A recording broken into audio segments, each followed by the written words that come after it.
You ask Tiger to solve. This deals with linear equations with one unknown.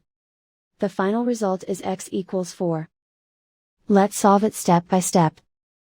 Simplify the expression. Multiply the fractions.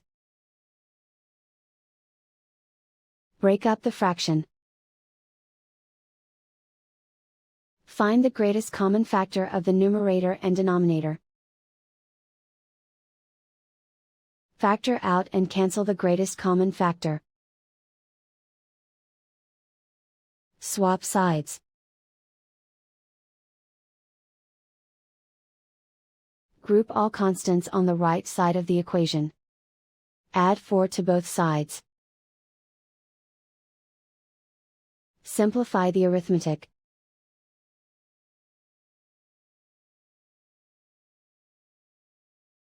Isolate the x.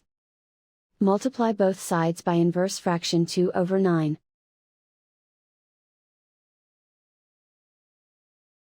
Group like terms. Multiply the coefficients. Simplify the fraction. Multiply the fractions. Simplify the arithmetic. And so the final result is x equals 4.